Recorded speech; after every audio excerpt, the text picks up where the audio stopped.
La reconnaissance de l'État palestinien par la France la semaine prochaine sera un désastre pour les Palestiniens, pour les Israéliens, pour les relations franco-israéliennes et pour la possibilité de la France d'influencer les différents processus diplomatiques qui pourraient avoir lieu au Moyen-Orient dans le futur. Je vais expliquer pourquoi. Ce n'est pas parce que, comme je le disais auparavant, Israël est opposé par l'idée de l'État palestinien. C'est que, comme nous l'avons vu auparavant, les Palestiniens doivent accepter certains compromis qui sont très difficiles à accepter pour accepter l'idée de la paix. Parmi ces compromis, il y a bien sûr le fait que l'État doit être complètement démilitarisé. Il y a bien sûr l'idée que l'entité politique palestinienne n'aura jamais le contrôle de ses frontières. Parce qu'on a vu quand elle avait le contrôle de ses frontières, ou presque le contrôle de ses frontières avec Gaza, ce qui s'est passé. Et aussi, il y a des points qui avaient été rejetés par l'autorité palestinienne auparavant.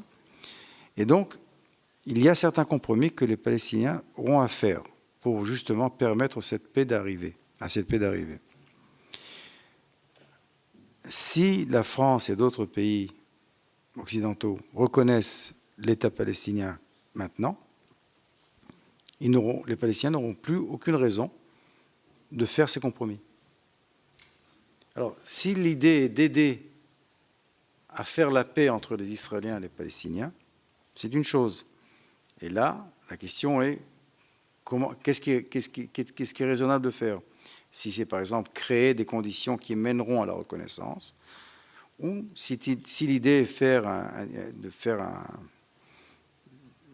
un geste public, je dirais presque populiste, là, la reconnaissance a un sens politique peut-être français, mais est désastreux dans ce qui est du futur des relations israélo-palestiniennes. Parce que les Palestiniens diront, pourquoi accepter des compromis?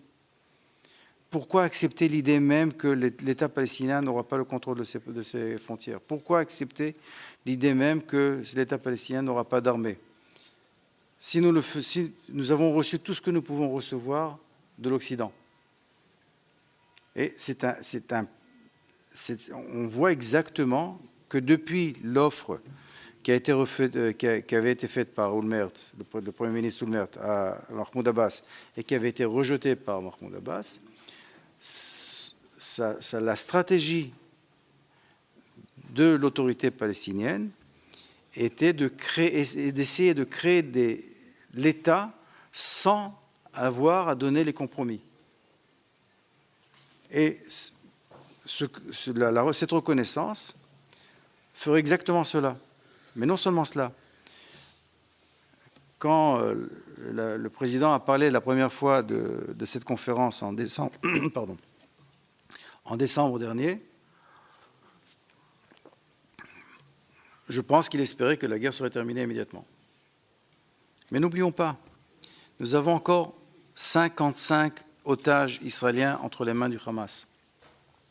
Est-ce que ce serait logique, d'après vous, que la France reconnaisse un État palestinien quand 55 de nos confrères, de nos frères, de nos sœurs et de nos enfants sont encore entre les mains du Hamas? Est-ce que c'est logique de penser que la France, en faisant cela, aiderait d'une façon ou d'une autre à la paix?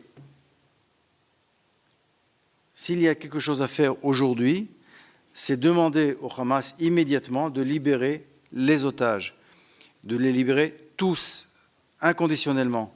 Ça mènerait à la fin de la guerre. Merci. Bien.